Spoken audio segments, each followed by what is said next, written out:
नमस्कार, आप देख रहे हैं हल्ला बोल। आपके साथ मैं हूं अंजना ओम कश्यप। हल्ला बोल में बात करेंगे कि कहीं किसानों के कंधे पर रखकर विपक्ष अपनी बंदूक तो नहीं चला रहा।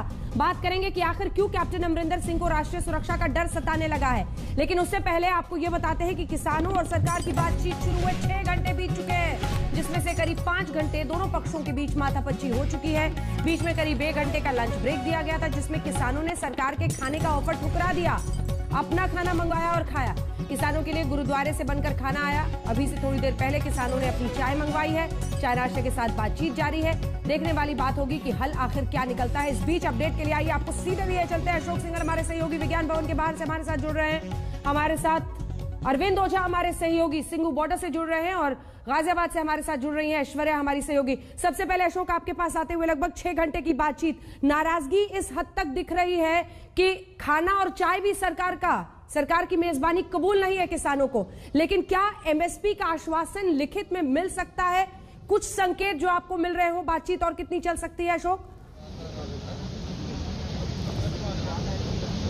देखिए, बातचीत अभी चल रही है। जो पॉइंट वाइज पॉइंट्स किसानों ने अपनी बात रखी थी, लिखित में सरकार को दी थी, उसके बारे में क्लैरिफाई किया जा रहा है सरकार की ओर से किसानों को, कि कंफ्यूजन उनका दूर हो जाए। क्योंकि सरकार नहीं मानती है कि इन बिलों में कोई प्रॉब्लम है, इन कानूनों में कोई दिक्कत है। सरकार बार बार कहती रही है, खुद प्रधानमंत्री कह चुके हैं। इसीलिए सरकार की तरफ से बार बार 2 दिन पहले भी जो मीटिंग हुई थी उसमें भी क्लैरिफाई किया गया था और आज भी क्लैरिफाई किया। और जहां तक एमएसपी की बात है, एमएसपी को लेकर सरकार हमेशा कहती है कि हमने कोई उसमें छेड़छाड़ नहीं की है और कानूनों से कोई लेना देना नहीं है एमएसपी का।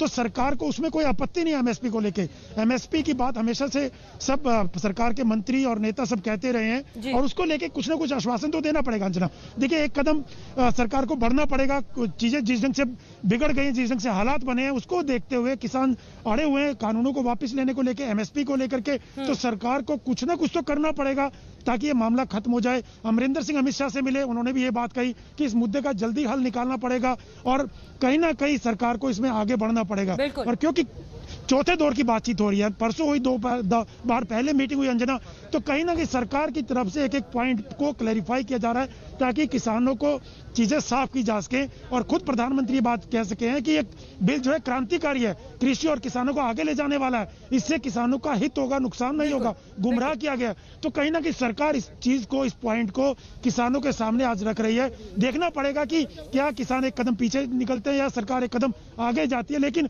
आज की मीटिंग में ऐसा कोई फैसला होगा ये लगता नहीं है।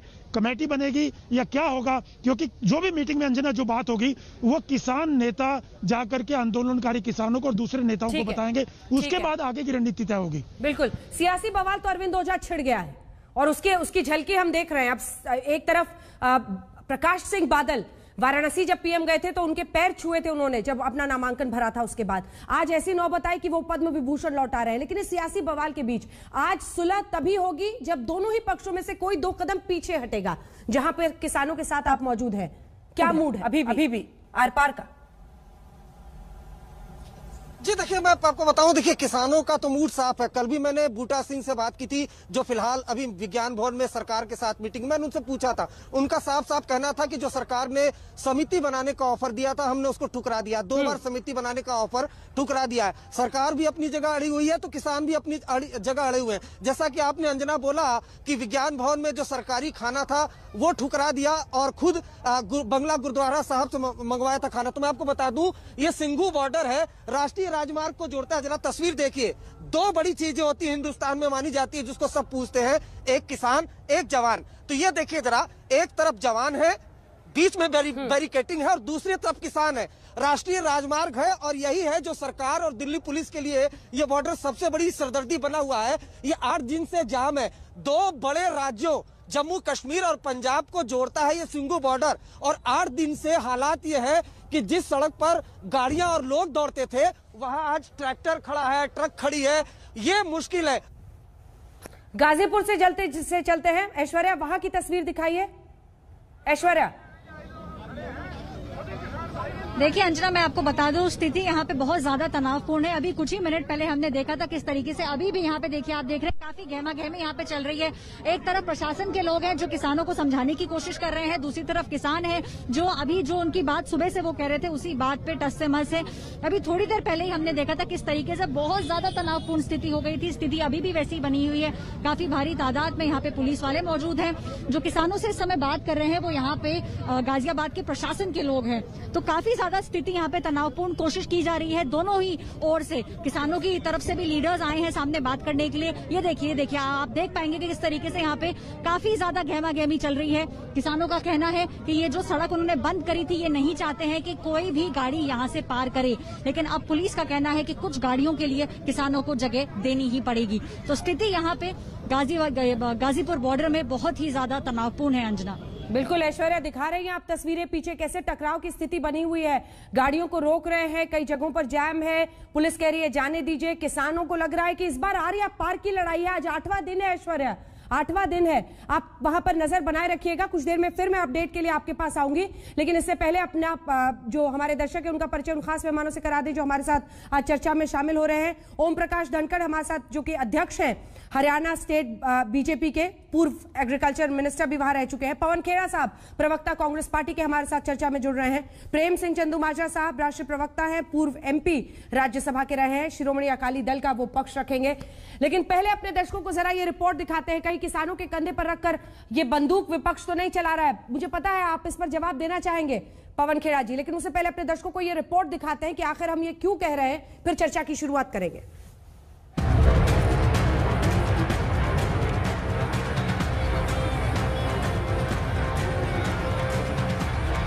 आज 8वां दिन है। आज एक बार फिर किसान और सरकार बातचीत के लिए आमने सामने आए। किसान आज 17 सूत्रीय मांगों को लेकर कृषि मंत्री नरेंद्र तोमर के साथ बैठक के लिए निकले। ये सरकार के साथ दूसरे दौर की सीधी बातचीत है। सुनिए क्या है किसानों के मन की बात। विदाउट ये कानून बनाए हैं, इनको वापस लेने के बगैर किसान जाने वाले नहीं है। 6 महीने लग जाए, साल लग जाए, 3 साल लग जाए। सरकार को झुक जाना चाहिए, सरकार को इनको रद्द कर देना चाहिए। जो अड़ियर रवैया रखेगी हम पीठ खा लेंगे पर जीत के जाएंगे। जहाँ से कह रहे कि कानूनों में संशोधन हो जाए, वापसी हो जाए, फिर बैठ के बातचीत हो जाएगी, नया पॉलिसी बननी होगी, बन जाएगी। नया ड्राफ्ट आ जाए कोई तो सब लोग बैठ के उसमें चर्चा कर लेंगे, आ जाएगा ड्राफ्ट। तो यानी अगर आज एश्योरेंस देती है सरकार की एमएसपी से नीचे इंश्योरेंस लिखित में चाहिए। हाँ, 3 बार सरकार धोखा दिया है, मगर 4थी बार हम विश्वास करते हैं जो सरकार इस जो उम्मीद है उस उम्मीद को जरूर उतारेंगे। अगर उसको नहीं करेंगे, तीनों कानून को रद्द नहीं करेंगे, तो भी पूरा 5 तारीख जो विक्षोभ होगा और पूरा देश में राजरास्ता पर किसान खड़ा होगा। इधर सरकार भी बार बार भरोसा दिला रही है कि वो खुले मन से किसानों की बात सुनने को तैयार है। भारत सरकार किसानों से लगातार चर्चा कर रही है और मुझे आशा है कि चर्चा के सकारात्मक परिणाम निकलेंगे। तो क्या किसान कह रहे हैं कि तीनों कानून जो हो वो वापस हो, उसके बीच का भी कोई रास्ता है? देखिए, जब चर्चा होगी, चर्चा में क्या रास्ते निकलते हैं ये चर्चा पर निर्भर करेगा, पहले से थोड़ी भविष्यवाणी की जा सकती। इस बातचीत के साथ साथ सरकार पर चौतरफा दबाव भी बन रहा है। इस बार एनडीए के पुराने साथी ने अवार्ड वापसी कर सरकार को कटघरे में खड़ा कर दिया है। शिरोमणि अकाली दल के पुरोधा और पंजाब के पूर्व मुख्यमंत्री प्रकाश सिंह बादल ने पद्म विभूषण लौटाने का ऐलान कर दिया है। 2019 में जब प्रधानमंत्री नरेंद्र मोदी ने वाराणसी से पर्चा भरा था, तब प्रकाश सिंह बादल वहां आए थे और प्रधानमंत्री ने खुद उनके पांव छुए थे। आज वो आशीर्वाद किसानों के मुद्दे पर नाराजगी में तब्दील हो चुका है। पूर्व अकाली दल नेता सुखदेव सिंह ढींडसा ने भी पद्म भूषण लौटाने का ऐलान किया है। पंजाब के मुख्यमंत्री ने आज गृह मंत्री से किसान आंदोलन पर मुलाकात की। उन्होंने किसानों से अपील की कि वो जल्द सुलह की तरफ बढ़े, साथ ही इसे राष्ट्रीय सुरक्षा पर खतरा भी बताया। आप दे राही मैं अपील कर रहे हैं पंजाब के किसानों ਨੂੰ भी ਇਹਦਾ ਹੱਲ ਆਪਾਂ ਜਲਦੀ ਕੱਢੀਏ, क्योंकि पंजाब की आर्थिकता ਤੇ भी असर पै रहा है और नेशनल सिक्योरिटी ਤੇ भी असर पै रहा है। इधर किसान लंबे आंदोलन के लिए तैयार है। सरकार पर दबाव बनाकर वो इस बार आर पार की लड़ाई के लिए डटे हुए हैं। ਅਸੀਂ 6 ਮਹੀਨੇ ਦੀ ਤਿਆਰੀ ਕਰਕੇ ਗਏ ਹਾਂ। ਸਾਨੂੰ ਪਹਿਲਾਂ ਪਤਾ ਸੀ ਵੀ ਇਹ ਬਹੁਤ ਲੰਬਾ ਚੱਲੇਗਾ। ਅਸੀਂ ਰਾਸ਼ਨ ਸਾਰਾ ਇਕੱਠਾ ਕਰਕੇ और उसके बाद हुण दुनिया चल पई उत्थे। कई दिनों से चल रहे आंदोलन में बवाल बढ़ेगा या बात बनेगी, ये इस बात पर निर्भर करेगा कि सरकार और किसान दोनों ही पक्ष सुलह के लिए कितने कदम पीछे हटने को तैयार है। आज तक ब्यूरो। सवालों की बौछार करेंगे, लेकिन उससे पहले जरा आपको समझा देते हैं। अभी भी देश में थोड़ी समझ में कमी है कि आखिर किसान क्या चाहते हैं। हम आपको बताते हैं कि किसान कौन सी मांगों को लेकर इस पूरे मुद्दे पर सरकार के सामने खड़े हैं। हालांकि तमाम जो तीनों ही बिल हैं उनमें अलग अलग जगहों पर उन्हें कई बिंदुओं पर नाराजगी है, लेकिन जो बड़े तौर पर मांगे सरकार की है वो अगर हम आपको दिखा दें और बता दें तो शुरुआत करते हैं। सबसे पहले आपको बता दें कि जो किसानों के ड्राफ्ट में जो मुख्य मांग है उसमें तीनों कृषि कानून वापस हो, इस पर उन्होंने जिक्र किया है, क्योंकि उनमें तीनों ही कानूनों में, तीनों ही बिल में उन्हें कुछ ना कुछ खामियां दिख रही हैं जिसमें वो बदलाव चाहते हैं। एमएसपी कानूनी अधिकार बने, ये वो चाहते हैं। लिखित में आपने तमाम किसान नेताओं को सुना होगा, वो बार बार यही कहते हैं हमें लिखित में चाहिए, हमें बिल में चाहिए। डीजल 50% सस्ता हो, ये भी वो चाहते हैं कि किसान, चूंकि ट्रैक्टर में डीजल की उनको जरूरत पड़ती है, 50% कमी हो। स्वामीनाथन रिपोर्ट लागू हो शब्द बाशब्द, ये उनकी मांग है। चौथी, 17 सूत्रीय कार्यक्रम वो लेकर गए हैं, मांगे लेकर गए हैं। इसमें उन्होंने ये भी कहा है जो मुकदमे किसानों पर हुए हैं वो भी वापस लिए जाएं। ये तमाम जो उन्होंने पॉइंट्स बना के सरकार के सामने रखे हैं उसमें वो मुकदमे वापस करने की भी मांग कर रहे हैं। किसान अपनी तरीके से जो अलग अलग मंडी एपीएमसी एक्ट भी अगर आप देख लें उसमें भी वो चाहते हैं कि लिखित में सब कुछ हो। वायु प्रदूषण एक्ट में बदलाव वापस हो एनसीआर में, ये भी उनकी मांग है। अब देखिए आप कितने विस्तार से अलग अलग चीजों पर उनकी मांग है, इसीलिए शायद बातचीत में इतना वक्त भी लग रहा है। इस बीच आपको बता दें अमित शाह से मिले नरेंद्र तोमर, पीयूष गोयल, जिसके बाद ये पहले दौर की बातचीत थी, उसके बाद से फिर किसानों से उनकी बातचीत हो रही है और अब अमित शाह से पंजाब के मुख्यमंत्री मिले, जैसा कि हमने आपको रिपोर्ट में दिखाया। अब चलिए चर्चा की शुरुआत करते हैं और आपको सीधे लिए चलते हैं ओम प्रकाश धनखड़ के पास, जो इस वक्त हमारे साथ जुड़े हुए हैं। धनखड़ साहब, मेरा पहला सवाल आपसे यही है, लिखित में एमएसपी और साथ ही मंडी सिस्टम लागू रहेगा, लिखित में चाहिए उनको। और जिस तरह से अब ये चल रहा है मामला, इसको गंभीरता से लेकर आपकी सरकार, देखिए 2 कदम उधर से भी पीछे हटना होगा, 2 कदम आपको भी पीछे हटना होगा। क्या आप लोग न्यूनतम समर्थन मूल्य पर लिखित में कुछ भी देने को तैयार हैं, जो किसानों की सबसे बड़ी मांग है? धनखड़ साहब। देखिए अंजना जी, ये बहुत पॉपुलर मांग है कि एमएसपी पर फसलें खरीदी जाएं और एमएसपी इसी प्रकार से बरकरार रहे। आपका एक ने दूसरा हिस्सा भी आपने कहा कि एपीएमसी एक्ट राज्य सरकारों के हैं और उनमें किसी ने कोई छेड़छाड़ नहीं की है। एमएसपी के बारे में जरूर आ रहा है कि अभी एक सरकारी आदेश है, ये कानून के रूप में तब्दील हो और इसकी गारंटी मिले। ये किसानों की बहुत पुरानी और पॉपुलर मांग है और किसी की भी इससे असहमति है ऐसा नहीं है। मुद्दा केवल रिसोर्सेज का है। बड़े सीनियर लोग बैठे हैं, सब समझते हैं कि अभी ये देश में 78 करोड़ क्विंटल अनाज खरीदे जाते हैं, 34 करोड़ क्विंटल गेहूं, 44 करोड़ क्विंटल जो है धान झुन्ना खरीदा जाता है, 1.5 लाख करोड़ रुपया खर्च होता है। इसमें बड़ा हिस्सा हरियाणा पंजाब का है। कणक 10 राज्यों से खरीदी जाती है और धान जो है 23 राज्यों से खरीदा जाता है। हम हरित क्रांति के पुरोधा हैं हरियाणा और पंजाब, इसलिए हमारा हिस्सा भी उसमें ज्यादा है। लगभग 90,000 करोड़ की खरीद हमारे 2 राज्यों से होती है। और इसी विषय पर किसानों की जो अपेक्षा है वो ये है कि भाई गारंटी मिले। गारंटी के साथ रिसोर्सेज कितने बढ़ेंगे, उन रिसोर्सेज संसाधनों को कैसे जुटाया जाएगा, कितनी खरीद और बढ़ेगी, सवाल यही है। किसी की असहमति नहीं है, कोई ऐसे किसानों को देना नहीं चाहता, ऐसा नहीं है, क्योंकि घर में जो भी कुल रिसोर्सेज तो क्या आप कह रहे हैं उन रिसोर्सेज में से कि मौजूदा जानकारी के मुताबिक जब आप रिसोर्सेज पर नजर डालते हैं तो संसाधनों पर नजर डालते हैं, तो आपको लग रहा है कि आप ऐसी पोजीशन में नहीं है कि आप उनको गारंटी दे सके? क्या मैं ये मानूं, या सरकार इस तरफ काम कर रही है? कुछ स्पष्टता से बोलिए सर। 8वां दिन है सर, इस ठंड में 8वां दिन है, इस ठंड में आज भी किसान बैठे हुए हैं जी, आपको बड़े ध्यान से सुन रहे वो। हाँ अंजना, ओम जी, अब मैं भी बहुत ध्यान से बता रहा हूं। मैं 25% एक तरह से अभी खरीद होती है देश के कुल खाद्यान्न की। अगर 100% खरीदना है तो 1.5 लाख करोड़ रुपया चाहिए, और इस 1.5 लाख करोड़ की खरीद होती है 6 लाख करोड़ रुपया चाहिए। अब देश के कुल जो कलेक्शंस होती हैं वो 24 लाख करोड़ की होती हैं। देश के कुल खर्चे लगभग 30 लाख करोड़ के आसपास हैं। तो ये खर्चों के हिसाब से देखें तो उसका 20% है, कलेक्शन के हिसाब से देखें तो 25% है। फिर बात यही रुकेगी, ऐसा नहीं। गन्ने की भी खरीद होती है, कपास की खरीद भी होती है, तिलहन की खरीद भी होती है, तिलहन इसमें शामिल नहीं है। फिर फूल और फल सब्जियों पर भी आएगा। तो देश के कितने रिसोर्सेज इस विषय पर जो है व्यय किए जा सकते हैं, कितने संसाधन उसके लिए जुटाए जाएं, तो इस पॉपुलर मांग से किसी को भी वो नहीं है कि नहीं होनी चाहिए, लेकिन रिसोर्सेज जुटाकर इस पर आगे बढ़ा जा सकता है। तो इसके लिए संसाधनों की जो आवश्यकता है उसका विचार करने का काम पूरे देश का भी है, सरकार का भी है, पूरे अर्थ विशेषज्ञों का है, मीडिया के जानकार लोगों का भी है। तो उस नाते से कितनी खरीद में आएगा, कितने रिसोर्सेज चाहिएंगे, उसके साथ ही इस पर आगे बढ़ने की चीजें आगे बढ़ेंगी। ठीक है, पवन खेड़ा जी, जो एमएसपी पर उन्होंने कहा उस पर आपका जवाब, और साथ ही अमरिंदर साहब बाहर निकलकर बोले कि राष्ट्रीय सुरक्षा को खतरा है। किस तरह से उन्हें लग रहा है खतरा है? क्या आंदोलन में उनको लग रहा है कि राष्ट्र विरोधी गतिविधियां हो रही हैं? कैसे कहा उन्होंने ये?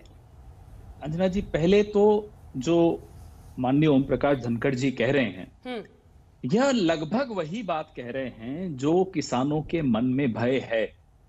वो क्या बात है? वो बात है जो शांता कुमार कमेटी ने जिसकी तरफ इशारा किया था, वही बात आज ओम प्रकाश धनखड़ जी बड़े सभ्य तरीके से उन्होंने वही बात एक तरह से रख दी कि इस इशारे में कह रहे हैं कि संभव नहीं है, इस पे विचार करना चाहिए। तो धनखड़ साहब, विचार करने का समय जून के अध्यादेश से कहीं पहले था। जुलाई में जब किसान बाहर निकले अध्यादेशों के खिलाफ आंदोलन करने, शायद तब भी वो समय था।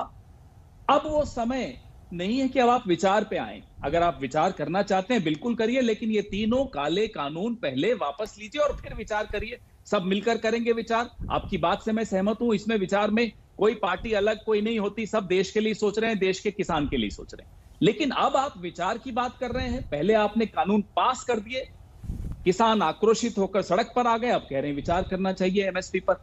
एमएसपी का ये प्रश्न तो 2011 में मोदी जी जब मुख्यमंत्री थे तो उन्होंने तो खुद बोला था कि एमएसपी को कानूनी जामा पहनाया जाए। रिपोर्ट खुद आकर मनमोहन सिंह जी को दी थी, फोटो भी खिंचवाई थी, आपके पास तो होगी वो रिपोर्ट, कंज्यूमर अफेयर्स की जो वर्किंग पेपर था जिसके चेयरमैन मोदी साहब थे जब वो मुख्यमंत्री थे गुजरात के। तो तब एमएसपी को कानूनी जामा पहनाया जाए, वो उनकी मांग थी। अब वो प्रधानमंत्री बन गए हैं तो आप कहते हैं इस पे विचार करना चाहिए कि एमएसपी कर भी सकते हैं या नहीं कर सकते। तो ये दोहरे मापदंड तो नहीं चलते। एज अ चीफ मिनिस्टर आप कुछ और बोलते हैं, एज प्राइम मिनिस्टर कुछ और ही बोल देते हैं, ये नहीं चल पाएगा। पवन जी, अब आपने जो दूसरा प्रश्न पूछा, ठीक है, हाँ, उसका आप जवाब दे दें, लेकिन एमएसपी पर एक सवाल मेरा भी है। क्या आप लोगों को एमएसपी के महत्व की सारी जानकारी किसानों के इस आंदोलन या फिर इन कृषि बिल के आने के बाद पता चली, या आप लोग को भी दशकों के अपने राज में ये पता था कि हमको एमएसपी किसानों को देना चाहिए, उसको कानूनी रूप से बाध्य करने पर आप क्यों गहरी नींद में इतने दशकों तक सोए रहे? अंजना जी, एमएसपी कौन लाया? मोदी जी तो नहीं लाए ना। मैं कानूनी बाध्यता की बात कर रही हूं। मैं उसी पे आ रहा हूं। हाँ। बिल्कुल अंजना जी, आपके हर शब्द का मैं उत्तर दूंगा, थोड़ा समय दीजिए। एमएसपी ग्रीन रेवोल्यूशन के बाद जो सुधार हुए उसका ये हिस्सा बनी, कांग्रेस की सरकारें लाई, किसानों के हितों की रक्षा के लिए लाई।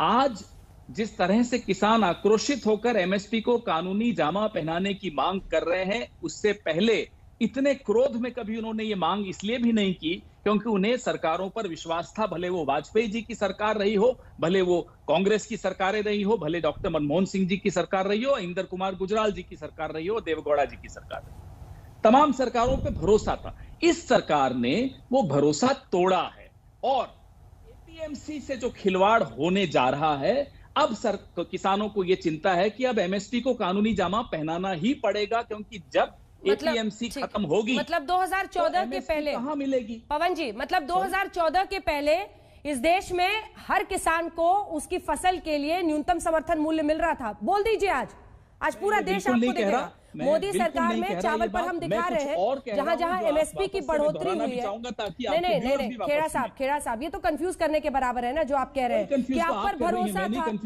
पवन जी, आपने कहा कि पहले भरोसा था, अब भरोसा नहीं है, तो क्या उनको एमएसपी मिल रहा था? से अगर खिलवाड़ होगा तो एमएसपी कहां देंगे? किसान के खेत पर जाकर देंगे? कहां देंगे? मुझे इसका जवाब आप धनखड़ साहब से दिलवा दीजिए। और मैं क्यों कह रहा हूं एपीएमसी से खिलवाड़ हो रहा है, मैं उसका कारण बताता हूं आपको। जब आप सरकारी देखरेख के बिना कृषि उपज की होने लग जाएगी, एपीएमसी तो डेवलपमेंट फीस, मार्केट फीस सब उस पर लागू होगा। जो प्राइवेट निजी खिलाड़ी, निजी प्लेयर्स आकर खरीदेंगे उन पर वो लागू नहीं होगा, तो एपीएमसी स्वतः ही खत्म हो जाएगी। तो जब एपीएमसी खत्म हो जाएगी तो आप एमएसपी कैसे देंगे? किसान के मन में ये भय बड़ा वाजिब है और ये सवाल हम सबके मन में है। इसका उत्तर आज तक न धनखड़ साहब दे पाए, न इनके कृषि मंत्री दे पाए, न अमित शाह साहब दे पाए। खेड़ा साहब, अमरिंदर साहब वाला सवाल जो है उसका जवाब बाद के लिए रखते हैं। रुक जाइए थोड़ा सा, एक बार मुझे चंदू माजरा जी से एक सवाल लेने दीजिए। चंदू माजरा जी, आपको मैं कुछ तस्वीरें दिखाना चाहती हूँ। आपको पता है किसानों को कितनी मेहनत करनी पड़ रही है कि वो अपने आप को सियासी पार्टियों से दूर रख सके? तस्वीरें वो दिखाइए जहां पर कई स्टॉल खाली हैं। तमाम राजनीतिक पार्टियों ने अपने अपने वहां पर स्टॉल लगाए हैं जिसमें पार्टी के नेता की तस्वीर है। ये देखिए, ये आम आदमी पार्टी की तरफ से स्टॉल लगाया गया है, खाली एक या दुक्का लोग आपको दिख रहे हैं। कांग्रेस की तरफ से भी लगाई गई है, वहां पर भी बहुत कम, आपको 2-4 लोग दिख रहे हैं, उस तरह से किसान नहीं दिख रहे हैं। अलग अलग पार्टियों ने जो इस तरह के सियासी स्टॉल लगाए हैं उससे अपने आप को दूर रख रहे हैं किसान। वो आप लोगों से दूर रहना चाहते हैं, उनको अपना, देखिए, अपने से खुद से बैठ के खाना मंगा रहे हैं। आपको क्या लगता है अवार्ड वापसी से पंजाब में आपको खोई हुई जमीन वापस मिल जाएगी? देखिए अंजना जी, ये जमीन वापस करने की बात नहीं है, सवाल तो किसान संघर्ष का है। जो पार्टियां ऐसे अपने बैनर लगाती हैं, होर्ड लगाती हैं, मैं समझता हूँ किसान संघर्ष को अच्छी तरह नहीं समझ रही। मेरा बेटा है, एमएलए है, वो संघर्ष में गया हुआ मगर कहीं फोटो नहीं लगाई। जो लोग ईमानदारी से संघर्ष को सपोर्ट करना चाहते हो, एज ए फार्मर करते हैं, उसका कोई विरोध नहीं वो करते। जब लोग लीडरी चमकाते हैं, वहां से कोई माइलेज लेना चाहते हैं पॉलिटिकल, तो फिर किसान विरोध करते हैं। अवार्ड वापसी से पॉलिटिकल माइलेज ही तो मिलेगा चंदू माजरा जी। ऐसे मैं कहना चाहता हूँ, पद्म विभूषण लौटा देने से क्या हो जाएगा, ये समझा दीजिए। जहां तक ये अवार्ड वापस करने की बात है, ये एक जन आंदोलन बन गया, जन आंदोलन बन गया। जो मौजूदा सरकार है केंद्र की, उसके साथ इसकी बात की विरोध खड़ा हो गया कि जो सिस्टम चल रहा था, धनखड़ जी की बात मैं सुन रहा था, मगर ये जो अगर साधन नहीं है तो आप ऐसे आप बैल मुझे मार करने की क्या जरूरत थी? आप कहते हैं कि हम आमदन दुगनी करनी है, किसानों के फायदे में है। अगर किसान समझते हैं ये हमारे फायदे में नहीं है। पंजाब और हरियाणा 2 प्रदेश ऐसे हैं, भले ही जो एमएसपी है सारे देश के लिए थी, मगर ज्यादातर पंजाब और हरियाणा में इसलिए हुई कि जब देश में अनाज की कमी थी तो पंजाब और हरियाणा ने वो भूखमरी दूर की, उस कमी को दूर किया। यहाँ मंडीकरण सिस्टम सबसे देश और दुनिया से सबसे ज्यादा मजबूत है। कल्ला एमएसपी का सवाल नहीं है, सवाल इस बात का है कि जो प्राइवेट प्लेयर्स पैरेलल मार्केट बना दी इसमें, इस एक्ट से सबसे ज्यादा चिंता जो है पैरेलल मार्केट की है। ठीक है, जवाब दीजिए धनखड़ साहब। जाएंगे तो एपीएमसी एक्ट के थ्रू जो मार्केट बनी है वो खत्म हो जाएगी, धनखड़ साहब, मोनोपोली हो जानी है। प्राइवेट प्लेयर्स और प्राइवेट प्लेयर्स के लिए एमएसपी की कोई बंदिश नहीं होगी ना, उसके लिए कोई बंदिश नहीं होगी। ठीक है, जवाब ले रहे हैं उनसे, जवाब ले रहे हैं चंदू माजरा, जवाब ले रहे हैं। एक बार से और 2 बार, और जो खेड़ा साहब ने पूछा दोनों का जवाब भी ज्यादा दे दें कि हो, वो कह रहे हैं आपने ये कानून लाकर आप बैल मुझे मार कर दिया, वो हाथ धनखड़ साहब खींच जवाब दीजिए। बाद में हाथ खींच लेंगे तो फिर उनकी मोनोपोली हो जाएगी, तो फिर किसान कहाँ जाएगा? ये सबसे बड़ी चिंता है। अगर इनके पास पैसा नहीं है, साधन नहीं है, तो धनखड़ जी मैं रिक्वेस्ट करना चाहता हूँ कि फिर इसमें क्या आपत्ति है कि जैसे चल रहा है वैसे ही चलने दें। ये एक्ट कानून वापस ले ले, अभी तो चल ही रहा है देश में। अब जो आप जवाब सुनने में इंटरेस्टेड हैं चंदू माजरा जी? उसको जवाब सुनने में इंटरेस्टेड है तो जवाब भी तो सुनिए। ठीक है, हाँ बोलिए धनखड़ साहब। अंजना जी, चंदू माजरा जी और पवन खेड़ा जी ने जो कुछ कहा उसमें दो बातें हैं। पहले पवन खेड़ा जी की बात पे मैं अगर कहूं तो स्वामीनाथन कमीशन कांग्रेस पार्टी ने बनाया और अपने पूरे समय में लागू नहीं किया, उसको दबाए बैठे रहे। हुड्डा साहब की कमेटी भी इनके समय में बनी और उसमें 4-5 मुख्यमंत्री थे, वो रिपोर्ट भी दबाए बैठे रहे, उसको भी इम्प्लीमेंट नहीं किया। कोई किसानों को सीधे खाते में 6-6 हजार रुपए जो देने शुरू किए प्रधानमंत्री जी ने, पीएम किसान सम्मान निधि, वो भी इनके समय में कुछ हुआ नहीं। तो उस नाते से तो हर सरकार के समय में कुछ ना कुछ चीजें ऐसे पीछे रही हैं, इसमें ये कहते हैं कि भी चीजें वहां पूर्णता पर जा सकती थी, वहां कांग्रेस पार्टी इन सब चीजों को रोक के बैठे रहे। सिर्फ कांग्रेस पार्टी की बात नहीं है धनखड़ साहब, एक ब्रेक के लिए मजबूरन मुझे रुकना पड़ रहा है। ब्रेक के बाद आपके जब हम जवाब लेंगे सर, आपसे लौटेंगे। देखिए इस बार तो आपके पुराने साथी थे ना, सितंबर तक तो आपके साथी थे, इसी कानून पर अलग हुए, काला कानून इसे कह रहे हैं। एक ब्रेक के लिए हम रुक रहे हैं, चर्चा आगे लिए चलेंगे। ऐश्वर्या हमारी सहयोगी भी बनी हुई है हमारे साथ गाजीपुर बॉर्डर से, वहां की स्थिति आपको बताएंगे। वहां पर टकराव की स्थिति बन गई थी किसानों और पुलिस के बीच में। लौट रहे, देखते रहिए हल्ला।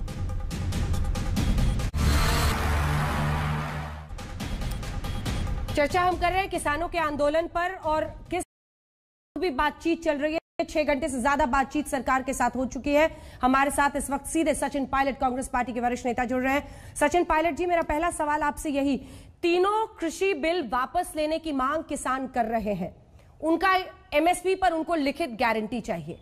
कांग्रेस फोरफ्रंट पर है और इन बिल्स को अब अपोज कर रही है। सवाल यह है कि क्या स्टैंड है आपका, क्योंकि आपने खुद ही अपने स्टैंड को, जिसमें पिछली बार आपने प्रॉमिस किया था 2019 में इलेक्शन मैनिफेस्टो में कि एपीएमसी एक्ट को वापस लेंगे, एसेंशियल कमोडिटीज एक्ट को वापस लेंगे, अब उन्हीं के खिलाफ आपको अपना स्टैंड खड़ा करना पड़ रहा है। आपकी क्या सोच है तीनों कृषि बिल पर?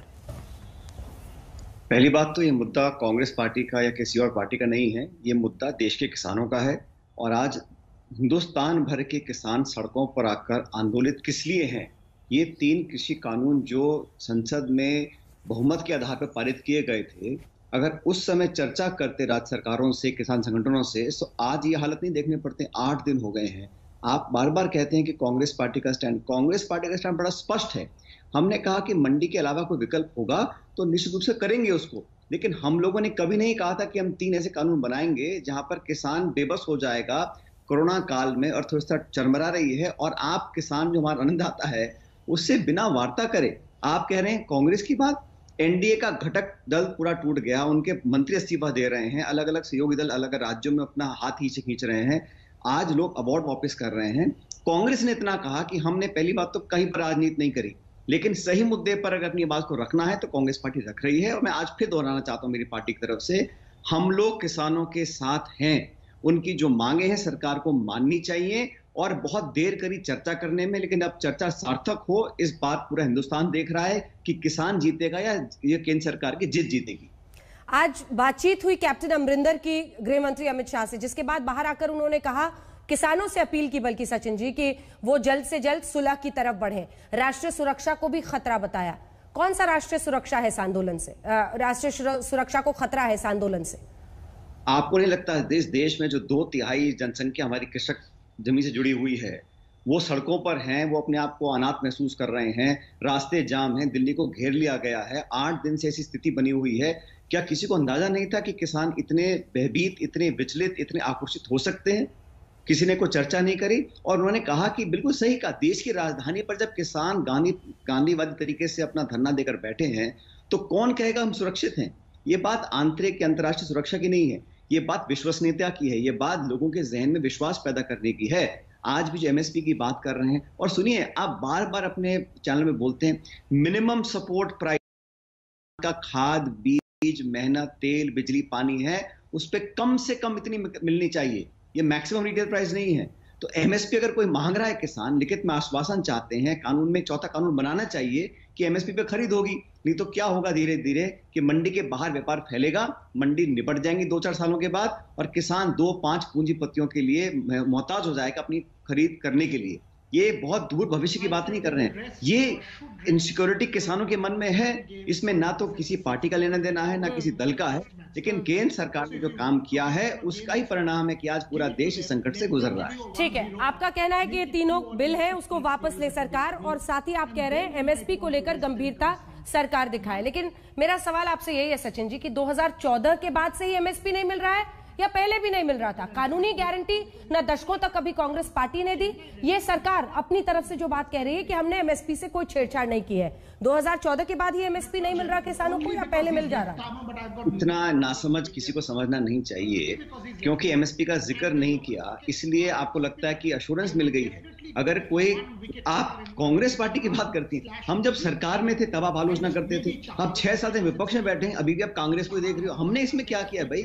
हमने तो हाथ जोड़ के निवेदन किया कि ये कानून जो है संसद में पारित नहीं होना चाहिए, अध्यादेश लेकर आए, जबरदस्ती पास किया गया। अब किसान सड़कों पर हैं, अब उनसे बात कर लगातार बात टालते चले जा रहे हैं। हम ये नहीं कहते कि 100% एमएसपी खरीद होती थी, लेकिन कोशिश तो करें। अगर आप हाथ खींच लेंगे, निजी लोगों को आप लिए बाजार खोल देंगे, उसमें आप कानून पढ़िएगा, उसमें इतनी बारीकी से किसानों को शोषण करने की योजना बनी हुई है कि आप कल्पना नहीं कर सकते हैं।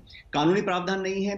बड़े उद्योगपति अगर पैसा लेके किसान का वापस नहीं करते हैं, अगर फसल का पैसा नहीं देते हैं, आप कोर्ट नहीं जा सकते हैं, सिर्फ एसडीएम कलेक्टर के पास जा सकते हैं। तो कलेक्टर आप 2 बीघे के किसान की जो जोत है उसकी भरपाई करेगा या पूरे जिले को चलाएगा? ये इम्प्रैक्टिकल है। ये धीरे धीरे इस पूरी व्यवस्था को चरमराकर 2, 5, 6 लोग उसका मोनोपोलाइज कर लेंगे। इस प्रकार की आशंका लोगों के मन में है। मैं फिर दोहराता हूं, आज जरूरत इस बात की है कि देश का किसान जो जमीन फाड़ कर अनाज पैदा करता है, सीना चीर कर अपना और जमीन का, वो अनाज से पेट भरते हैं। हम आज सैनिक हमारे मजबूत हैं, अर्थव्यवस्था मजबूत है क्योंकि हमारे पेट भरे हुए हैं। उन किसानों को अश्योर करने में क्या कमी है सरकार को? सरकार की इतनी बड़ा बहुमत है, ताकत है, उस किसान को आश्वासित करिए, भरोसे में रखिए। और विचलित किसान पूरी दिल्ली में आके बैठे हैं, उनके मन में लगना चाहिए कि ये सरकार हमारी बात सुन सकती है। किसी जो कानून है कोई आसमान से तो आए नहीं है, संशोधन करिए, वापस ले लीजिए और एमएसपी का अश्योरेंस दे दीजिए। ये तो किसान मांग रहे हैं, तो इसमें इतना दूर बात खींचने का मतलब ही कहाँ है? ठीक है, बहुत बहुत धन्यवाद आपका सचिन पायलट जी हमारे साथ आज तक पर जुड़ने के लिए, जिनका ये मानना है कि इन बिल्स को सरकार को वापस लेना चाहिए। धन्यवाद आपका। धनखड़ साहब जवाब दीजिए। वो कह रहे हैं जब किसान है तो हम है, और इस देश को जिसमें हमने हमेशा कहा है धरती सोना उगले, आज वही किसान देखिए 8वें दिन तक लगातार बैठा हुआ है। 2 कदम तो पीछे हटना पड़ेगा। अब सवाल यही है कि कहां कहां पर आप पीछे हटकर उनका भरोसा जीत पाएंगे धनखड़ साहब?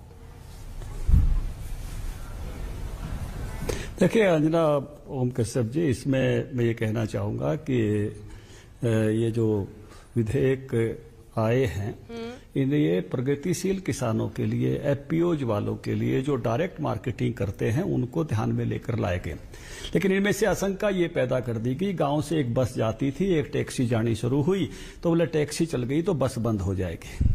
या मान लो एक कस्बे से एक रेल जाती थी, एक नई बस चली तो बस चली तो रेल बंद हो जाएगी। आशंका शब्द का इस्तेमाल पायलट साहब ने भी किया है, बाकी सब साथी भी करते हैं। इसमें से एक आशंका का विषय ज्यादा आगे बढ़ गया और उस आशंका के आधार पर ही बहुत सारी चीजें आगे बढ़ गई। उसमें बाकी चीजें भी आ गई बाद में, अपने अपने उसके हिसाब से भी सब लोग आए जिनको जो जो बात अपने अपने एंगल से कहनी होती है। लेकिन वास्तव में ये केवल जब मैं मंडी ले जाता था तो मैं किसान मोर्चा का 2 बार अध्यक्ष रहा हूं। सारे देश में एक बात उठती थी कि मंडी ले जाते हैं तो व्यापारी हमारे माल की बोली लगाता है, हम खुद नहीं बता सकते। लेकिन मैं अपने ट्रैक्टर पर अपने प्याज बेचता हूं तो मैं रेट बताता हूं कि 15 रुपए किलो दूंगा, 20 रुपए किलो दूंगा, 25 रुपए किलो दूंगा। उसमें दूसरी पार्टी में होता हूं, मंडी में तो मैं कोई भी पार्टी नहीं होता। लेकिन उसके बावजूद भी हमें पता है कि अभी भी 95% किसान मंडी में जाएगा, उससे कोई छेड़छाड़ नहीं की है, एमएसपी से कोई छेड़छाड़ नहीं की है। जो भी 5% किसान एफपीओज वाला है, प्रगतिशील है, डायरेक्ट बेचना चाहता है, उसको सुविधा मिले, केवल इस बात के लिए इसको लेकर आए थे। लेकिन उसमें से आशंका ज्यादा बड़ी हो गई। जैसे आपके घर में कोई कार ले ली और बच्चा ये कहे कि इसमें बैठे तो एक्सीडेंट हो जाएगा, ऐसी आशंका का वातावरण बन गया। और उस आशंका के वातावरण को दूर करने के लिए ही सारी बातचीत चल रही है। संवाद से बातचीत आगे बढ़ेगी। सरकार आशंका को दूर करने के लिए बैठी है। और जो एमएसपी को लेकर शंका हुई है उस पर भी जो सरकार कह रही है, पहले तो प्रधानमंत्री जी ने भी कहा है, कृषि मंत्री जी ने भी कहा है कि जो एमएसपी की वर्तमान खरीद है वो इसी रूप में रहेगी। जो आगे का विषय है उस विषय की पहले मैंने जानकारी दी कि वो रिसोर्सेज पर निर्भर करती है, कितने रिसोर्स सरकार जुटा पाती है उस रिसोर्सेज के आधार पर। लेकिन मैं पहले एक पवन जी का सवाल था, बीच में आप सचिन जी को ले आए, उस पर मैं जरूर बात करना चाहूंगा कि कैप्टन साहब एक बिल पंजाब में लेकर आए और उसमें उन्होंने कहा कि जो बाहर खरीदेगा, मंडी से भी बाहर खरीदेगा, वो भी एमएसपी देगा, नहीं तो 3 साल की सजा होगी। उसमें लेकिन उन्होंने एक बात लाइन जोड़ दी कि सजा तभी होगी जब जबरदस्ती कोई खरीदेगा, प्रेशराइज करके खरीदेगा। तो किसान से जबरदस्ती और प्रेशराइज तो कोई कर नहीं सकता। दूसरी बात उसमें यह है, अगर बाजार भाव कम हुआ और किसान का एमएसपी ऊंचा हुआ तो एमएसपी पर किसान का खरीदेगा कौन? सरकारी खरीद बंद होने के बाद। सरकारी खरीद 1 महीना चलती है, 1.5 महीना चलती है। मान लो मेरे यहाँ सरसों रह गई, चंदू माजरा जी बैठे हैं, और मेरे यहाँ एक 50 क्विंटल सरसों रह गई और एमएसपी 4,500 है और अभी बाजार भाव 3,000 है, तो कौन व्यापारी है कानून बनाने के बाद भी मेरी 4,500 लेगा? मेरी सरसों मेरे घर में ही रह जाएगी। और इसलिए उसके लिए एक सरकारी दुकान की व्यवस्था अगर हर मंडी में नहीं की तो मेरी खरीदारी नहीं मिलेगा। तो एक सरकारी दुकान की व्यवस्था हर मंडी में होनी चाहिए। अगर वो व्यवस्था होती है तो बाजार में अगर सस्ती है और किसान की महंगी है तो रिसाइकलिंग शुरू हो जाएगी, उस दुकान के सामने से लाइन ही नहीं टूटेगी। तो ये व्यवस्था है, जब 2 रुपए राशन का गेहूं मिलता है और 20 रुपए किलो अगर गेहूं का 19 रुपए किलो भाव है, सरकारी भाव है, तो उसकी लाइन एक बार मध्य प्रदेश में लहसुन के लिए 3-3 किलोमीटर लाइन लग गई थी। तो इस नाते से इस व्यवस्था को भी वो आपको विचार करना पड़ेगा कि कैसे व्यवहार्य बनाना। फिर एक अंजना ओम कश्यप जी, एक और नया सवाल है। आज तक जैसे लीडर जो चैनल है, लीडिंग चैनल, उनको इस पर बात करनी पड़ेगी। क्या चाइना की तरह से पूरे बाजार के रेट भारत में फिक्स हो सकते हैं? इतने पर ही खरीदेगा हर कोई व्यापारी, इतने पर ही बेचेगा? हम एक लोकतांत्रिक व्यवस्था है, वो लोकतांत्रिक व्यवस्था में आर्थिक नीतियां भी हमारी इस प्रकार की लोकतांत्रिक पद्धति पर हैं। क्या हम फिक्स कर सकते हैं देश के सारे बाजार को? सारे देश को इस पर विचार करना पड़ेगा। जल्दी से पवन साहब जवाब दीजिए, और क्या खतरा उस पर भी? हाँ, दोनों मुद्दे। अंजना जी, धनखड़ साहब बार बार लोगों को मन में ये संशय क्यों पैदा कर देते हैं? मिनिमम है, मैक्सिमम नहीं है। ये आप चाइना का उदाहरण लेकर आ रहे हैं, ये नहीं कहा जा रहा कि इससे ऊपर नहीं, इससे नीचे नहीं तो सजा का प्रावधान होगा। किसान तो यही सिंपल सीधी सी बात मांग रहा है। आप कहते हैं गांव में अगर टैक्सी आ जाती है तो बस चलती है। अरे साहब, बस पे आप रोड टैक्स लगाएं और टैक्सी पे नहीं लगाएं तो बस तो बंद हो ही जाएगी ना एक दिन। यही तो फर्क है। एपीएमसी पर तो आपको फीस भी देनी, मार्केट। ठीक है पवन जी, ये चर्चा जारी रखेंगे फिर किसी दिन शायद, क्योंकि अब वक्त ब्रेक का हो गया है। लेकिन किसान अभी भी अड़े हुए हैं, इधर बातचीत अभी भी जारी है। लगभग 7 घंटे हो गए। देखते रहिए आज तक।